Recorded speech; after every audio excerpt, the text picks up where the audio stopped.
नमस्कार, मैं Baljeet Dhaka frontier eyes coaching से आप सभी का स्वागत करता हूं।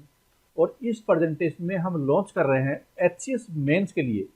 जी हाँ, स्पेशल कोर्स है ये, जिसका प्रीलिम्स के साथ कोई लेना देना नहीं है ऐसा। तो एचसीएस मेंस के लिए, क्योंकि बहुत सारे बच्चों की डिमांड आ रही थी कि एचसीएस मेंस के लिए हमें कोर्स चाहिए, तो उसी चीज़ को ध्यान में रखते हुए, उसी बात को ध्यान में रखते हुए एचसीएस मेंस के लिए जो कोर्स लॉन्च कर रहे हैं वो है 31 मई से प्योरली एचएस मेंस के लिए, जिसमें कि मुख्यतः जो रोल होगा वो 60 to 70% है, वो आंसर राइटिंग पे फोकस होगा। क्योंकि आप जानते हैं कि जो मेंस का एग्जाम होता है, मेंस का एग्जाम वो होता है आंसर राइटिंग के ऊपर। 3 घंटे का डिस्क्रिप्टिव पेपर होता है। प्रीलिम्स होता है एमसीक्यू। अगर आपकी एबिलिटी है, किसी मुद्दे पे अपने आइडिया एक्सप्रेस नहीं कर सकते, प्रेजेंटेशन आपको नहीं आ पा रही है, लिख नहीं सकते 3 घंटे, तो आप फिर भी क्वालिफाई हो सकते हैं एचएस प्रीलिम्स में, क्योंकि वहाँ पे आपको सिर्फ गोले भरने हैं, टिक लगा देंगे, तो प्रीलिम्स ऐसे क्वालिफाई हो सकता है। कुल मिलाकर आप प्रीलिम्स को नॉलेज और थोड़ी प्रैक्टिस करने के बाद में आप निकाल सकते हैं। लेकिन होता क्या है कि जब एचएस मेंस का एग्जाम है ना, वो 600 नंबर, तो प्रीलिम्स का रोल कोई नहीं होता आगे, फिर सिर्फ मेंस को, प्रीलिम्स से आप क्वालिफाई होकर मेंस में जाते हैं। मेंस और इंटरव्यू दोनों मिलाकर अल्टीमेटली मेरिट डिसाइड करते हैं। तो मेंस होता है 600 मार्क्स का और इंटरव्यू होता है 75 मार्क्स का। तो इंटरव्यू का रोल बहुत ज़्यादा नहीं है, लेकिन किसका ज़्यादा रोल है? मेंस का रोल होता है। कई बार आपको देखने को मिला होगा कि वो इंटरव्यू में रह गया। एक्चुअल में इंटरव्यू में रह गया वो एक मुद्दा नहीं है। मुद्दा यह है कि उस बच्चे के, उस स्टूडेंट के मेंस में स्कोर ही कम था, और वो काफ़ी कम था, जिसकी वजह से क्या है कि वो इंटरव्यू और मेंस को जो दोनों मिलाया तो मेरिट में नहीं आ पाया। तो इस कंफ्यूजन में न रहें कि वो इंटरव्यू में रह गया या इंटरव्यू क्वालिफाई नहीं हुआ। नहीं, एक्चुअल में क्या है कि मेंस में काफ़ी स्कोर उसका डाउन था, जिसकी वजह से देखो इंटरव्यू में जो एचएस का एग्जाम होता है 75 मार्क्स का होता है। 38 और 53 के बीच में अमूमन ये मार्क्स आते हैं, तो ज़्यादा फर्क वहाँ पे होता नहीं है। एवरेज मार्क्स है वो 45 के आसपास आते हैं। आपको जो मेजर डिफरेंस क्रिएट करना है वो कहाँ पे करना है? वो 600 मार्क्स पे क्रिएट करना है। एक दूसरी डायमेंशन ये भी होती है कि प्रीलिम्स और मेंस के बीच में ज़्यादा डिफरेंस होता नहीं है। प्रीलिम्स और मेंस के बीच में जो डिफरेंस होता है वो कितने दिन का होता है? वो लगभग 2 महीने के आसपास का होता है। अब कोविड की वजह से ये जो एग्जाम है प्रीलिम्स का, वो कम से कम 4-5 महीने तो आगे निकल गए। जब 4-5 महीने आगे निकल गया है तो प्रीलिम्स के बाद में मेंस हो सकता है इतना ज़्यादा टाइम आपको न मिले। यूपीएससी में लगभग 100 दिन का टाइम मिलता है, 3 महीने से ज़्यादा का टाइम मिल जाता है। लेकिन अब सिचुएशन है वो ऐसे जानना है, हो सकता है यूपीएससी में भी थोड़ा कम टाइम मिले, 60-70 डेज का। और ऑब्वियसली क्या है कि आपको एचएस में टाइम है वो पहले वैसे भी कम मिलता है, और जो एचएस का एग्जाम होता है उससे 15 दिन पहले आपको बताया जाता है कि आपका एग्जाम है। तो बेटर क्या होगा कि आप अभी से ही तैयारी कर सकते हैं और इस लॉकडाउन का पूरा फायदा उठा सकते हैं। जिन स्टूडेंट को थोड़ा बहुत नॉलेज है जीएस वगैरह का, हिंदी और इंग्लिश है 10वीं तक की होती है, तो वैसे ऐसा कोई बड़ी मुद्दा नहीं है। लेकिन आपको क्या है कि राइटिंग एबिलिटी पे फोकस रखना है, डेवलप करनी है आपको। जो आपको नॉलेज है वो आपको प्रेजेंट करना है। फॉर एग्जांपल, आपको मुहावरे है, लोकोक्ति है, उसका मतलब पता है, लेकिन क्या बिना गलती किए हुए आप हिंदी में और इंग्लिश में उसको लिख सकते हैं या नहीं लिख सकते? गद्यांश, पद्यांश, ये सारी चीजें आपने पढ़ी है छोटी क्लासेस में, 10वीं तक पढ़ी है, कबीर के दोहे पढ़े हैं। लेकिन अगर आज वो कबीर के दोहे की सरल व्याख्या, सरल शब्दों में व्याख्या करनी पड़े उस कविता की, तो आप कर पाएंगे या नहीं कर पाएंगे? वो कब होगा? जब आप प्रैक्टिस करेंगे और पहले अपने आप को देखेंगे कि मैं कैसे लिखता हूँ। कई बार क्या होता है कि ग्रेजुएशन के बाद में कुछ गैप हो गया 2-4 साल का, तो आपके लिखने की आदत है वो 3 घंटे वाली, वो गायब हो गई है। तो वो लिखने वाली आदत है वो वापस लानी है, क्योंकि आपको एग्जाम देने हैं। ये 4 पेपर होते हैं। हिंदी का पेपर होगा मेंस में, इंग्लिश का पेपर होगा 3-3 घंटे का, तो ये हो गया। और एक दिन होने की वजह से क्या होगा, आपको 6 घंटे लिखना है, तो ये एक टास्क इंपॉर्टेंट होगी आपके लिए। दूसरा क्या है, फिर जीएस का पेपर होगा जो 200 नंबर का होगा। हिंदी का पेपर 100 नंबर का, और इंग्लिश का पेपर 100 नंबर का, जीएस का पेपर 200 नंबर का, और एक ऑप्शनल सब्जेक्ट जिसका एक ही पेपर होना है, वो कितने का होना है? 200 नंबर का। तो टोटल कुल मिलाकर 600 नंबर आपको, 600 में से आपका स्कोर करना है।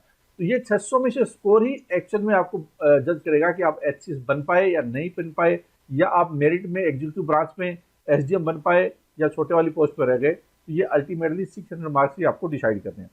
जो हम लोग आपको तैयारी करा रहे हैं वो किसकी कराएंगे इसमें? मेंस में वो करवाएंगे। आपको अलग अलग कोर्सेज खरीदने हैं। अब ऐसा नहीं है कि अब सारा मेंस का इकट्ठा ही होगा, क्योंकि उसकी जो कॉस्ट है हमें सूट नहीं कर रही है वो, क्यों 40-50 लोग इसको लगते हैं इसको डेवलप करने में, तो 40-50 जो पीछे बैकअप टीम होती है, आईटी की टीम होती है, हिंदी ट्रांसलेशन की होती है, स्कैनिंग की टीम होती है, कस्टमर सर्विस की टीम होती है, कंटेंट राइटिंग की टीम होती है, पेपर एवेल्युएशन की टीम होती है, फैकल्टी की टीम भी होती है, ठीक है, मार्केटिंग की होती है, तो एक बड़ा सेटअप होता है पीछे। इस बड़े सेटअप को आगे बढ़ाने के लिए क्या है कि हमने जिस ढंग से डिजाइन किया है ताकि एक रीजनेबल प्राइस पे और एक हाई क्वालिटी कोर्स हम आपको प्रोवाइड कर पाए, जिसमें कि 60 से 70% जब राइटिंग की बात आती है तो इंफ्रास्ट्रक्चर बड़ा स्ट्रॉन्ग होना जरूरी होता है, वरना पेपर से इवेल्युएट करना टाइम पे थोड़ा मुश्किल हो जाता है। तो ये क्या होगा, हिंदी इंग्लिश कंपलसरी जो 100 मार्क्स का होता है वो वाला पेपर की पूरी तैयारी कराएंगे, जिसमें कि क्या मिलेगा उसमें, डे वाइज शेड्यूल मिलेगा, वीडियोज मिलेंगे, पीडीएफ मिलेगा, यूनिट टेस्ट होगा और फुल लेंथ टेस्ट होगा, जिसका कि इवैल्यूएशन किया जाएगा सभी का। ठीक है, तो इस तरह से इसकी तैयारी करवाई जाएगी। ऐसे हिंदी का जो कंपलसरी होगा, हिंदी जिसमें कि सब कुछ आता है, आपको सिलेबस का पता होगा, ऐसे राइटिंग भी आती है, लेटर राइटिंग भी आती है, गद्यांश भी आता है, आपकी पद्यांश भी आता है, हिंदी टू इंग्लिश ट्रांसलेशन और इंग्लिश टू हिंदी ट्रांसलेशन, ठीक है, ये वाली चीज़ें भी आती है। उसके बाद ये जो ग्रामर वाली है, वो कैब वाली है, मुहावरे, लोकोक्तियाँ, शुद्ध अशुद्ध वाच्य, ये सारी चीज़ें आपको आनी चाहिए। ठीक है, ऐसे ही फिर जनरल स्टडी, ये जनरल स्टडी काफ़ी ज़्यादा वास्ट है, जीएस का सिलेबस वास्ट होता है, लेकिन इंपॉर्टेंट ज़्यादा क्या है कि 60% करंट के साथ और थ्योरी के साथ में आपको लिंकिंग करनी है। तो इसका मतलब क्या है कि मोटे तौर पे आपको नॉलेज है इसका, जब आप प्रीलिम्स की तैयारी कर रहे हैं तो नॉलेज है ज़्यादातर चीज़ों का। अब थोड़ा सा इसको कॉन्सेप्चुअल में आपको बताना है इसको, और जब जैसे एग्जाम होता है, एग्जाम के पैटर्न पे आपको राइटिंग स्किल्स को डेवलप करना है, एग्जाम के पैटर्न पे आपको राइटिंग स्किल्स पे डेवलप करना है। जैसे कि कोरोना का सोशल और इकोनॉमिक इम्पैक्ट है, जनता पे क्या प्रभाव पड़ेगा, तो आप सारा दिन यही देख रहे हैं, सारा दिन देख रहे हैं कि सोशल लोग बहुत ज़्यादा, स्पेशली बूढ़ों पे भी फर्क है, बच्चों पे भी फर्क है, कोई अनाथ हो रहा है, कोई विधवा हो रही है, इस तरह की सिचुएशन आप देख पा रहे हैं। इकोनॉमिक हालात बुरे हो रहे हैं, चेक बाउंस हो रहे हैं, लोन की किस्त नहीं दी जा रही है, बहुत सारी हालात इस तरह से खराब है, दुकानें बंद हो रही है, फैक्ट्रियां बंद हो रही है, बेरोजगारी बढ़ रही है। तो इसका कितना इम्पैक्ट आएगा इस कोरोना की वजह से, और किन किन मुद्दों पे, किन किन लोगों पे आएगा, और इसमें सरकार क्या कर सकती है। तो जब इस तरह की विचारधारा होती है ना, तो नॉलेज के अलावा आपकी जो एनालिटिकल स्किल्स है उसका रोल ज़्यादा आ जाता है, और एनालिटिकल स्किल्स का भी के अलावा भी जो दिमाग में आया आप लिखेंगे कैसे उसको, ये एक बहुत ज़्यादा महत्वपूर्ण हो जाता है, इसलिए लिखने पे ही मेन होगा इसमें। आगे देखिए, हिस्ट्री ऑप्शनल है, इसके अलावा पब्लिक एडमिनिस्ट्रेशन का ऑप्शनल, 4 ऑप्शनल करवाते हैं हम लोग। आप एक ऑप्शनल है आपके पास होगा कोई न कोई, अगर चारों में से, तो आप ये कोर्स ज्वाइन कर सकते हैं ऑप्शनल वाला, वरना हमारे पास आपके लिए कोर्स नहीं है, आपको और कहीं पे ज्वाइन करना है अगर आप इंटरेस्टेड है कोर्स ज्वाइन करने में। हमारा काम है 4 जो ऑप्शन हम करवाते हैं उसके ऊपर फोकस करना, एक बेटर सर्विस देना। ठीक है, तो इसके अलावा क्या है, सोशोलॉजी, और उसके बाद में फिर है सोशोलॉजी, पब्लिक एडमिनिस्ट्रेशन, ज्योग्राफी, और क्योंकि ज्योग्राफी शायद स्लाइड नहीं लगी होगी यहाँ पे, ज्योग्राफी, हिस्ट्री, सोशोलॉजी और पब्लिक एडमिनिस्ट्रेशन, ये 4 सब्जेक्ट, और हिंदी, इंग्लिश और जीएस, ये हम लोग करवाते हैं। अब देखिए यहाँ पे कि ये सारी चीज़ें मैंने बता दिया कि गैप वगैरह। अब मैं आपको बता देता हूँ कि आपको ये कोर्स है ज्वाइन कैसे करना है, आपको कोर्स है वो ज्वाइन कैसे करना है, उसके लिए मैं आपको लिए चलता हूँ। ये 31 मई से सारे कोर्सेज स्टार्ट हो रहे हैं, तो उससे पहले आपको इनरोल करा देना है। ठीक है, और अगर जिसको सिर्फ प्रीलिम्स की तैयारी करनी है तो वो प्रीलिम्स का ही ज्वाइन करे, क्योंकि अब प्रीलिम्स और मेंस का जो कंबाइंड वाला है वो हमने बंद कर दिया, क्योंकि अब मेंस के ऊपर फोकस कर दिया, या आप प्रीलिम्स पे फोकस कर लीजिए, क्योंकि जितना टाइम हमें देना था प्रीलिम्स और मेंस का इंटीग्रेशन का, वो आपको दे दिया। जिन्होंने ज्वाइन किया था इंटीग्रेशन वाला प्रीलिम्स प्लस मेंस, वो किसी में भी पार्टिसिपेट कर सकते हैं फिर, लेकिन आंसर राइटिंग सिर्फ एक बार ही कर सकते हैं, तो ये जरूर है। और एक चीज़ ध्यान रखें कि जो शेड्यूल आपका वो फॉलो करे, जैसे आंसर राइटिंग का शेड्यूल है, क्योंकि चेक करने वाला एक प्रोसेस होता है पूरा, तो अगर आपने समय पर नहीं लिखा, समय पर नहीं लिख रहे हैं पेपर है, तो बाद में आपको मौका नहीं मिलेगा, क्योंकि आपने अपना टाइम है वो जाया कर दिया है, आपके लिए कोई वेट नहीं कर सकता। अब ये नहीं वेट कर सकते कि आप लिखेंगे तो हम चेक करेंगे, हमने एक टाइम दे दिया, इस दौरान आपको लिखना है। वो इस बात का जरूर ध्यान रखें, जो थोड़ा डिसिप्लिन में रह सकें वही इस कोर्स को ज्वाइन करें, जिनको डिसिप्लिन में रहना नहीं है तो फिर क्या है कि इसको ऊपर से देख सकता है, वीडियो है, कंटेंट है, वो उसके पास आ जाएंगे, क्वेश्चन किस तरह से आते हैं वो वाली चीज़ आ जाएगी। पूरा फायदा तभी होगा जब आप पार्टिसिपेट करेंगे। अब मैं आपको जो वेबसाइट है उस पर ले चलता हूँ जहाँ पे कि ये कोर्स ज्वाइन करना है, और फिर मैं आपको ये बताऊंगा कि एक एग्जांपल के तौर पर कि ये किस तरह से आपको ये कंटेंट मिलेगा। अब मैं आपको लिए चलता हूँ सोशलॉजी के शेड्यूल पे, और इसी तरह से आपको public administration, history, geography, Hindi, English, general study का शेड्यूल मिलेगा। एन एग्जाम्पल के तौर पे मैं आपको एक शेड्यूल दिखाता हूँ कि आपको कैसे मिलेंगे वीडियो या पीडीएफ या शेड्यूल, आंसर राइटिंग कैसे करनी है आपको, इससे आपको पूरा क्लैरिटी आ जाएगी। तो देखिए यहाँ पे जैसे कि 31 मई है, 31 मई के शेड्यूल में ये कंटेंट दिया हुआ है जिसका कि बाद में वीडियो है और ये पीडीएफ है। तो ज़्यादातर वीडियो और पीडीएफ आपको ऑलरेडी रिकॉर्डेड फॉर्म में मिलेंगे 95%। ठीक है, जो कुछ 2-4 वीडियो और होंगे, 1-2% है, वो जब भी रिक्वायरमेंट होती है एज पर सिचुएशन तो हम लोग वो बनाते हैं। ठीक है, तो question for the main answer writing, जैसे कि ये दिन है 31 मई, 31 मई को आपने वीडियो देखे, फिर पीडीएफ देखा, और फिर आपको एडवाइस किया जाता है कि अपने नोट्स बना लीजिए, क्योंकि देखो कंटेंट है वो काफ़ी ज़्यादा हो जाएगा और कम समय में करना, रिवीजन करना आपके लिए मुश्किल होगा। तो बेटर यही है कि आप कीवर्ड में, जैसे कि मान लो 20 पेज है, 20 पेज का आप 1-2 पेज में कर लीजिए।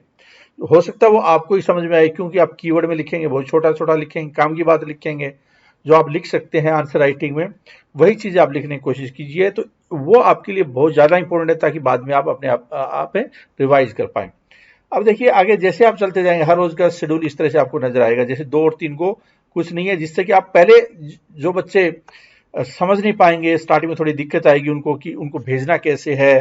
ठीक है, वो पूरा प्रोसेस यहाँ ऊपर दिया हुआ है कि कैसे आपको पूरा प्रोसेस दिया हुआ है कि आंसर लिखकर भेजने कैसे हैं, आंसर लिखकर भेजने कैसे हैं, कैसे पेपर इवैल्यूएशन होगा, इसका पूरा स्टेप यहाँ पे दिया हुआ है। और आपको एक डैशबोर्ड दिया जाएगा, इंडिविजुअल डैशबोर्ड होगा, जो आप टेस्ट देंगे वो आपके डैशबोर्ड में लग जाएंगे इवैल्यूएशन होने के बाद में। तो ये एक पूरा प्रोसेस इस तरह से होगा।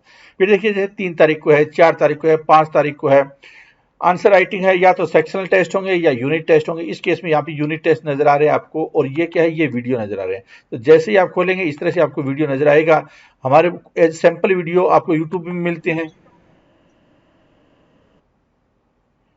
ठीक है, जो कंटेंट होता है एक तरफ हिंदी में, एक तरफ इंग्लिश में, इस तरह से आपको कंटेंट कि यहाँ पे एक तरफ हिंदी में एक तरफ इंग्लिश में, तो ज्यादातर कंटेंट आपको बाइलिंगुअल होता है। लेकिन आपको हाईली एडवाइज किया जाता है कि आप हमेशा इंग्लिश को इम्प्रूव रखिए, भले ही वो हिंदी में हो, लेकिन हिंदी में कुछ एक वर्ड होते हैं काफी ज्यादा मुश्किल होते हैं। तो हिंदी वाले वर्ड को समझने के लिए कई बार इंग्लिश भी देखनी पड़ती है, और इंग्लिश वाले को समझने के लिए हो सकता है आपको कुछ एक हिंदी भी देखनी पड़े। अब आगे देखिए, इस तरह से करके पूरा सिलेबस है। ये देखिए काफी ज्यादा वीडियो है, आप देखेंगे तो एक एक दिन के 5-5, 6-6 वीडियो भी है, जिससे कि आप फटाफट अपना सिलेबस कर पाए। और कंटेंट आप अगर देखेंगे, आप बोलेंगे कि वो कैसे मिलेगा, पीडीएफ, पीडीएफ किस तरह से होगा, तो आपको यहीं बगल में ही पीडीएफ नजर आएगा। तो वीडियो भी नजदीक आपके, ये देखिए पीडीएफ है, इस तरह से आपको पीडीएफ मिलेगा। ये देखिए, तो जो वीडियो है वही पीडीएफ है, या पीडीएफ में है वही वीडियो है। तो आप चाहे तो पीडीएफ भी पहले देख सकते हैं, या वीडियो देख सकते हैं। वीडियो देखने की जरूरत नहीं है, पीडीएफ देख सकते हैं, या पीडीएफ देखने की जरूरत नहीं, वीडियो से भी काम चला सकते हैं। ये आपको अपना देखना है कि आप कहाँ पे कंफर्टेबल महसूस करते हैं, लेकिन आपकी शॉर्ट नोट्स जरूर होने चाहिए, जिससे कि रिविजन करने में आपको मदद मिले। अब देखिए आगे चलता हूं मैं, ऐसे करके आपको पूरा पूरा सिलेबस है कवर इसमें होगा। ये देखिए पूरा सिलेबस है इसमें कवर होगा। ये देखिए ऑलरेडी कंटेंट है वो बना हुआ है, ऑलरेडी कंटेंट क्या है, बना हुआ है। सारे टेस्ट है वो बने हुए हैं, आपको टेस्ट एज पर शेड्यूल देने हैं। और देखिए ये फुल लेंथ टेस्ट भी है। अल्टीमेटली क्या है कि आपको 5 टेस्ट है, वो फुल लेंथ टेस्ट भी आपके होने हैं। तो 5 टेस्ट जब आप देंगे तो मुझे लगता है कि अच्छी तैयारी हो जाएगी, और आपको काफी ज्यादा फायदा होने वाला है। ठीक है, तो ये तो था कि कैसे आप अपनी तैयारी को कर सकते हैं। अब देखिए कि ये ज्वाइन कैसे करना है, और ऐसे ही आपको सभी सब्जेक्ट का करना है। जब आप फ्रंटियर आइज की वेबसाइट जो कि baljidaaka.com है उस पर जाएंगे, तो आपको प्रोडक्ट में जाना है। प्रोडक्ट में जाने के बाद में आपको क्या है, देखिए ऊपर आपको नजर आ रहा है, ऊपर नजर आ रहा है, क्या नजर आ रहा है यहाँ पे, HS mains English compulsory online complete course, HS mains general studies online complete course, GS का कंप्लीट कोर्स है, HS mains geography optional online complete course, HS mains geography optional online complete course, HS mains history optional online complete course, HS mains public administration, ठीक है। ये geography का 2 बार आ गया, एक link है वो हट जाएगा। एचपीएससी ये पब्लिक एडमिनिस्ट्रेशन का ऑप्शनल है आपका यहाँ पे, और सोशलॉजी का ये ऑप्शनल सब्जेक्ट है। तो इस तरह से आपको, और ये क्या है, हिंदी का है, ये हिंदी का है। और यहाँ पे देखिए, अगर प्रीलिम्स ज्वाइन करना है तो प्रीलिम्स ज्वाइन कर सकते हैं। प्रीलिम्स का ऑनलाइन कोर्स है with study material, without study material, और ये आपको प्रीलिम्स की टेस्ट सीरीज ज्वाइन आप करना चाहें तो वो कर सकते हैं। अगर आप कोई मेंस का करना चाहते हैं तो इनमें से ही आपको सिलेक्ट करना है। प्रीलिम्स प्लस मेंस का जो इंटीग्रेटेड था उसका एक लिमिटेड पीरियड था, हमने वो ऑफर बंद कर दिया है। अब वो ऑफर नहीं होगा, आपको इन्हीं में से ही सिलेक्ट करना है, ताकि अगर आपको 2 कोर्स लेने हैं तो आपको इंडिविजुअली इसमें से 2 लेने हैं, 3 लेने हैं, 1 लेना है, ये आपको अपना देखना है कि आप कहाँ पे ज़्यादा कंफर्टेबल होते हैं। तो ये था। और ज्वाइन कैसे करना है, जैसे कि इस पे गए आप क्लिक करेंगे, क्लिक करने के बाद में आपको यहाँ से बाय नाउ का बटन दिया हुआ, उस पर क्लिक करके और आप इस कोर्स में इनरोल कर सकते हैं। 31 मई से आपका कोर्स है वो स्टार्ट हो जाएगा। अगर आपको फिर भी कोई दिक्कत है, कुछ गाइडेंस लेना चाहते हैं, हेल्प चाहिए, सपोर्ट चाहिए, इंक्वायरी करनी है, तो आप इन नंबर पे आप, ये मोबाइल नंबर है, ये व्हाट्सअप नंबर है, और ये ईमेल वेबसाइट है, ईमेल नंबर है, ईमेल आईडी है, तो आप इन पे संपर्क कर सकते हैं। इस प्रेजेंटेशन में इतना ही। Thank you.